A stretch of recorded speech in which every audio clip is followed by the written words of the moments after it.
Good to see you, everyone. My name is Robbie Howell, and I got something new for you today. So, as you know, the last couple months have been kind of up and down for Age of Empires 2, and by extension, my enjoyment of it as well.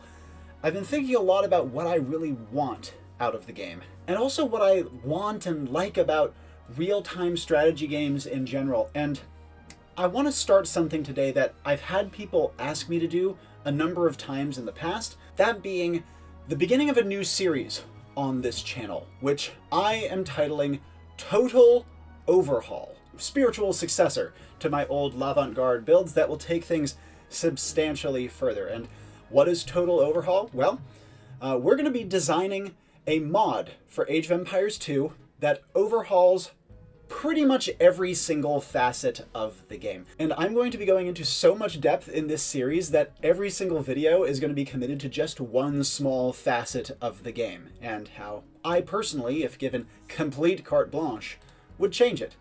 So, because of this, welcome to Total Overhaul. And this first episode, episode 1, will focus on Timeframe. I'm going to be going into a lot more depth today about why Timeframe matters, what Timeframe I would select, and give you guys a chance to weigh in as well. I don't say it enough, really, but if you want to like and subscribe and join the Discord and maybe even chuck me money on Ko-Fi, you're welcome to, and I'd be grateful if you did. YouTube crap out of the way, let's get to the good stuff. What is this series? I'm going to be doing this as a pretty quick overview at the top of every episode. This is going to be a hypothetical total overhaul mod of AoE2. Think like the Portuguese Civ mod, which I've done a video on. You can take a look up here. I will be tackling a different design element each video and going into substantial depth about them. And everything covered in this series will be technically implementable in the current game via the Genie editor. That said, while it is technically doable, it would include radical departures from the current Age of Empires 2. I do not care about the current design philosophy. I care about what is literally possible, and also what I think would be best without working by the game's current playbook. Each video will also end with a wishful thinking section outlining stuff that is not feasible, but I would love to see. So that's when we're going to get to like the truly L'Avant-Garde stuff. Now, will this mod ever get made? I don't know. We'll see. But in the meantime, this series is even more than just like the outline of a hypothetical mod. It's going to be a framing device for discussing the RTS genre writ large. All of the stuff I'm talking about in this series are not changes I would necessarily want mandated upon AoE2, besides it's like an alternate game mode, which would be awesome. But I can't deny that AoE2 is moving in a direction I don't love. As such, this series is going to be outlining my ideal historical RTS through the lens of a theoretical AoE2 mod to help contextualize it. I posit that RTS's decline is due to creative stagnation and dogmatic adherence to a rigid arcade-style framework. This is my attempt to shake things up and innovate. If you want to hear me talk a little bit more about that, go take a look at this video I did on one of my favorite games of all time and how some of my favorite mechanics from it could be applied to RTS. I'd love to hear your comments. Some of these ideas I'll be talking about are going to be extremely weird and very unprecedented, so I'd really value your input on them. I may not have time to reply. These next couple months are going to be absolutely brutal for me, but I'll be reading the comments and taking notes. Many episodes will also include polls so that you can actually help me resolve uncertainties through voting, including this one. But yeah, this next couple months are going to be really, really busy for me, and I'd love to tell you why, but sorry, I'm getting a bit of a headache here.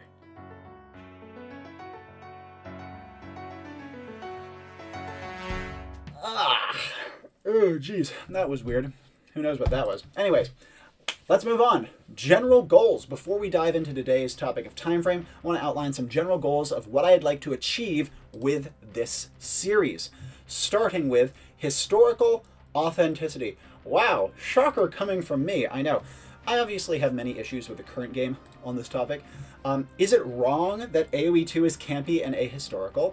No, it is not wrong.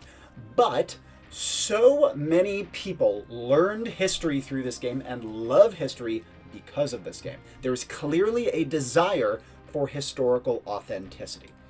Now, authenticity is not the same as accuracy, I should note. I'm not looking for a medieval simulator. I don't think that's what Age of Empires or a historical RTS should be. I want a classic-ish, like a lot of deviations, but kind of classic-ish gather, build, destroy RTS.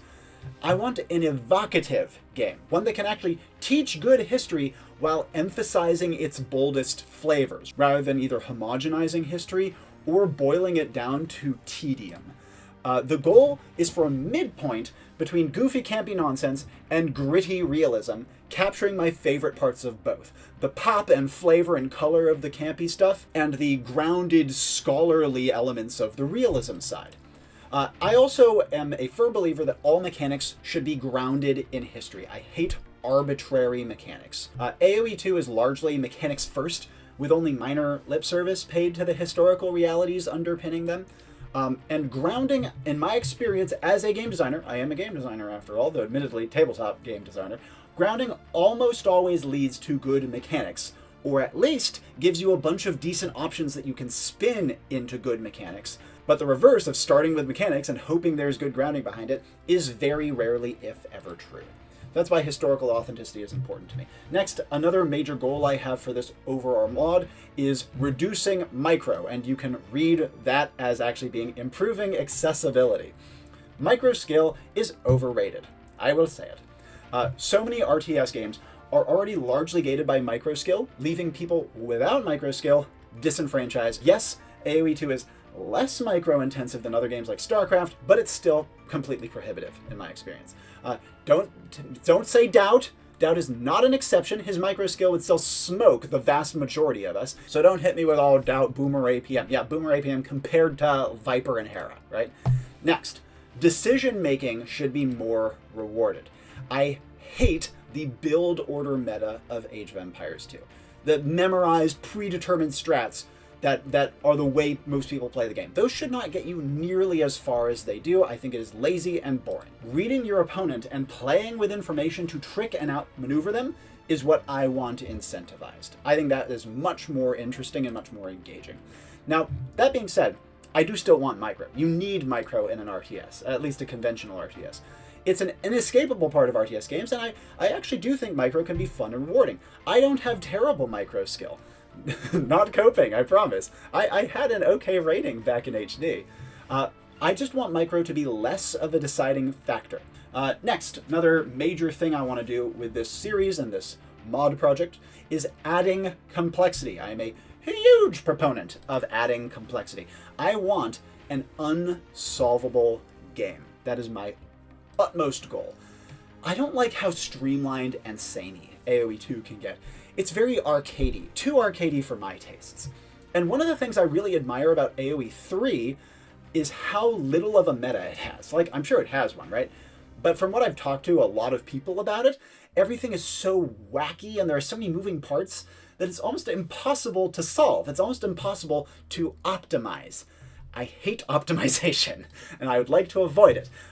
Because of this, and in the pursuit of adding complexity, I want civilizations to differ much more than they do now, both to show off their history more, help them stand out better amidst each other, and again make the game less solvable. The same applies to units, buildings, and just the game overall. Everything should be more different than it is now.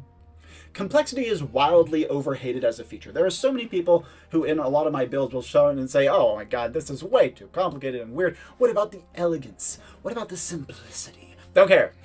It's not a universal truth that simplicity equals good. Yeah, there's something to be said for elegance. There's no doubt that's cool, that's admirable, but it's not an absolute objective virtue. Complexity can harm accessibility. There's no doubt about that. But I will be addressing how to ameliorate that if and when it comes up. It's far from insurmountable, and complexity is not a death sentence for accessibility by any stretch of the imagination. One of the best ways to facilitate accessibility is to make complexity incremental. This is something I'm going to be discussing a lot, the idea that players buy into the level of complexity they want in the game. And so my ideal historical RTS, as portrayed through this total overhaul mod, will be trying to do this to my utmost ability. With that said, let's move on to the actual topic of this video, shall we? I've given you a lot of information about the series. Now let's talk about Timeframe. When will our hypothetical mod/game take place in history? This is a ideal historical RTS after all, let's begin with a brief discussion of why time frame matters. The current AoE2 time frame spans 1,200 years. That is ludicrous, and it crams all of that into a single, vastly oversimplified tech tree. Now, don't get me wrong, for 1999, this was very, very impressive, no doubt about that. But let's not kid ourselves, for an ideal historical RTS, a 1,200-year time frame is nonsense. That said, I also don't want a time frame that's too specific. Like, let me give you an example here. If a time frame happens to include the Crusades, I would not just want it to be a Crusader game with only Crusader techs and only Crusader civilizations. That's not what I'm personally interested in. I would still love to create a framework that can be applied globally, albeit with like major regional differences. So I don't want to get too focused in on like a single teeny snapshot of history, nor do I want 1,200 years. So it's a tricky tightrope to walk, but I think I have a proposal here. I propose 100 to 300 year timeframes. Something that's kind of neatly bounded and captures a historical snapshot that has interesting things going on globally, and is specific enough to have a tech tree that is roughly applicable just to it. That's what I would say, at least. This treads the fine line between too broad and too specific in a way that I personally am contented with. It also, again, lets us make a much more specific and coherent tech tree that is vastly more likely to fit all the civilizations we add. As time advances, these intervals would get smaller. So an earlier time frame would likely be a bit longer than a later time frame just because of the acceleration of technology. And also assume that these are not like exact time frames, the ones I'm about to propose. All of them are plus minus like 25 to 50-ish years. We're not looking for hard and fast limits. Robbie, this is your conscious speaking. You're a doofus and forgot to actually describe why time frame actually matters. Just to be abundantly clear, time frame matters because it lets you get more specific, it makes a more varied and unique tech tree, it allows the civilizations to be more represented and well-grounded rather than just like a random collection of shit people might have heard of from all across history, and also on top of everything else, it is cooler. Now, because of that, here are the time frame options I propose to you that I think do a pretty good job of incrementing out of the current Age of Empires 2 time frame into bite-sized chunks. First one, 300 to 600 AD, which I'm subtitling Barbarians. This would encapsulate the fall of Rome, everything from Tetrarchy to Justinian. It would have the barbarian wars, Huns, Lombards, Vandals, the Hunnas in India. It would be the height of the Sassanid and Gupta empires as well. The rise of Christianity happens during this time frame. The spread of Buddhism happens during this time frame. You have Goguryeo over in Korea, if you're a Korean history nerd like me. And you have the founding of many major classical Maya city-states and early Mayan wars over in the Americas. But that's not the only one I have for you.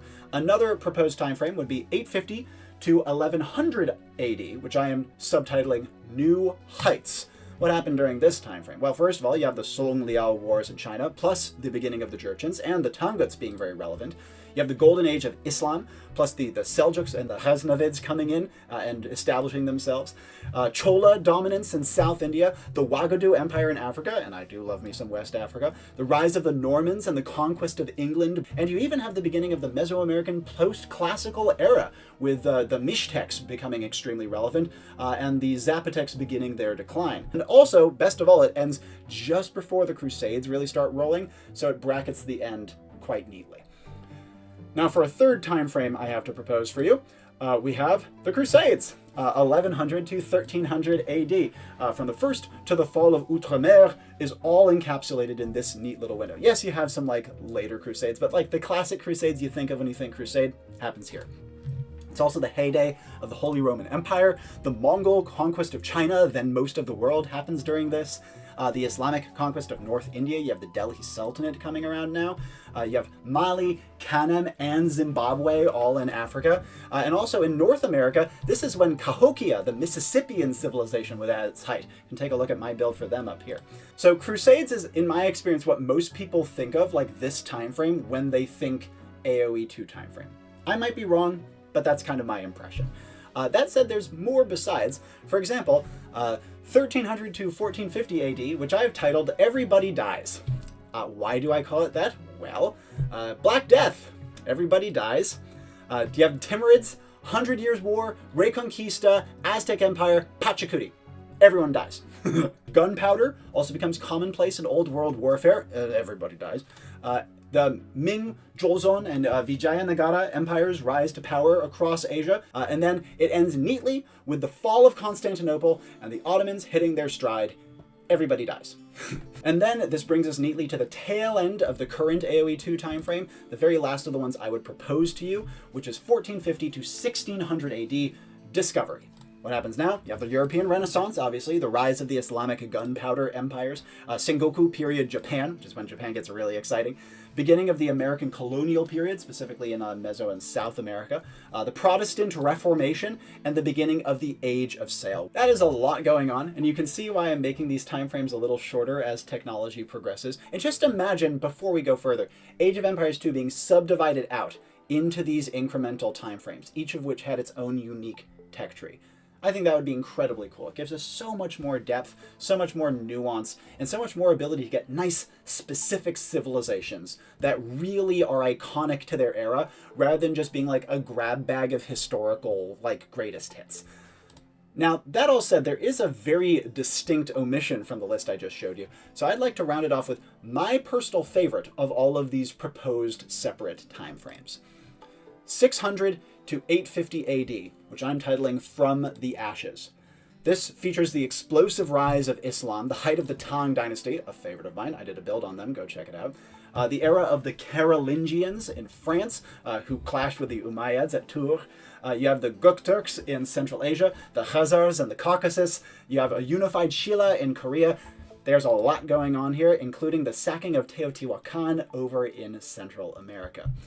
Now, why is this my personal pick? Well, there's a couple reasons. First of all, very underrated era of history that interests me greatly. I love the early Middle Ages. I think they're really, really interesting, and they have a lot going on that people don't normally notice. I've also covered a lot of these civilizations on my channel already, which could make for some very fun contrasts, given that as part of this series, I'm going to be doing some civ rebuilds, so to speak, that go into way more detail, as my proposed mod would demand. So it'd be fun to kind of compare and contrast and have my earlier builds as a reference point, so to speak. But also, I would say that this era best fulfills the original tagline on the back of the box from Age of Kings way back in the day. Rome has fallen and the world is up for grabs. That's this era. That's what's happening here. And I think that that is poetically just and appropriate. Now you get to vote on this. Here's the exciting part. All of these eras that I have just proposed, each of these time frames, you guys get to help me choose which one this series will focus on. So go down into the comments below, click the little poll I have, and fill out your preferences. You can vote for as many time frames as you want. Just click whichever ones you would be open to and interested in seeing as part of this series, even though I'll only be focusing on one, at least at first. Yeah, choose any number. And what about the civilizations that are going to feature in these time frames? Well, we can't pick those till we have the time frame figured out, but you guys will be able to help me pick the civilizations as well. We're not going to get to civilizations for a few episodes, though, because we have a bunch of important fundamentals to discuss well before that.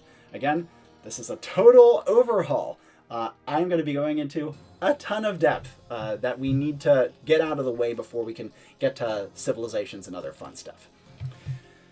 And with that, we come on to Wishful Thinking, the bracket to this episode, the ending point where I talk about borderline, unrealistic, or outright impossible stuff in terms of what is doable in Age of Empires 2 at present in the Genie editor.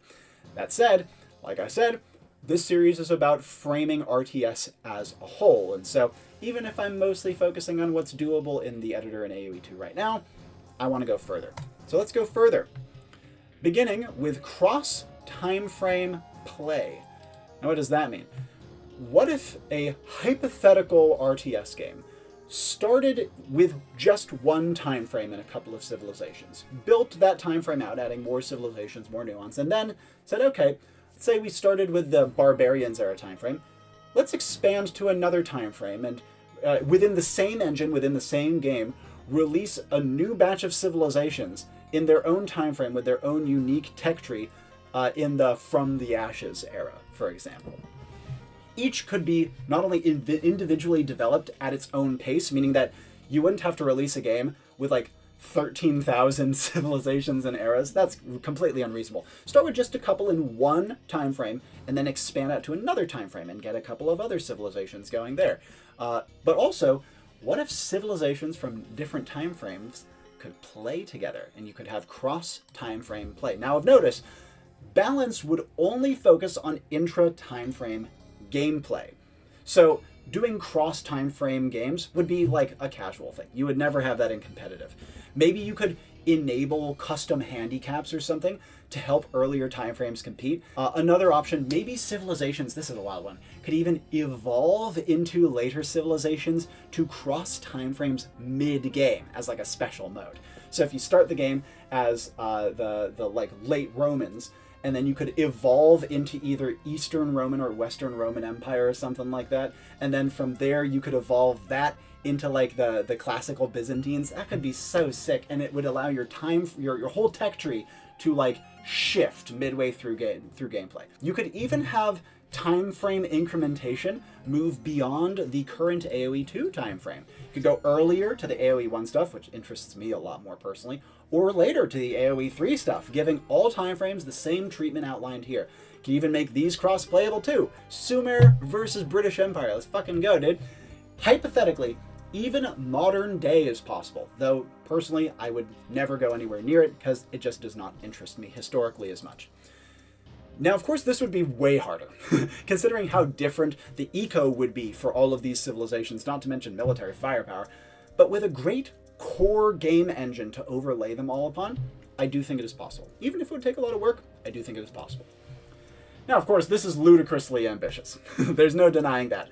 Even just doing 4 civilizations in one time frame would be a hell of an undertaking for like a mod project, right? So thinking about like a half a dozen or more time frames, each with their own civilizations that can maybe crossplay and maybe evolve into each other.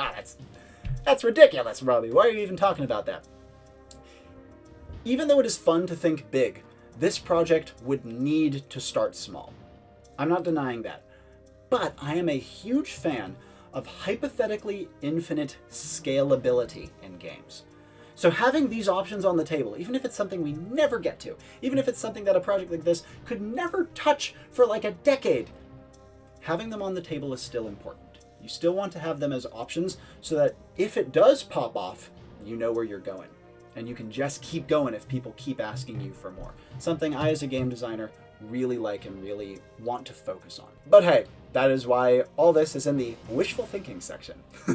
So if that's not what you personally are interested in, or you think that pie-in-the-sky ambitions are silly, feel free to disregard.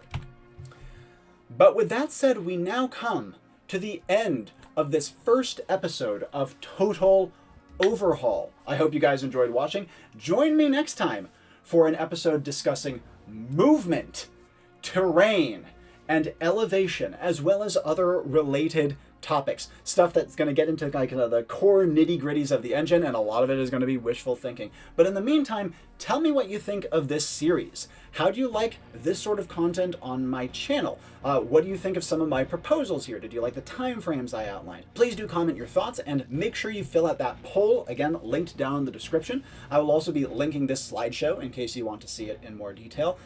And I really hope you like it, because if you guys enjoy this series, I have so much more planned for you. I think I have well over 20 episodes of this that have been loosely drafted and outlined. So if that's the sort of thing that you're interested in, stay tuned. They're pretty easy to make, they're pretty fun to get into depth with, and I think they could be beneficial going forwards, both for, again, a hypothetical modern game, but maybe also to just give some good ideas to the Age of Empires team and maybe see where they take it. But until then, my name is Robbie Howell, and ciao for now.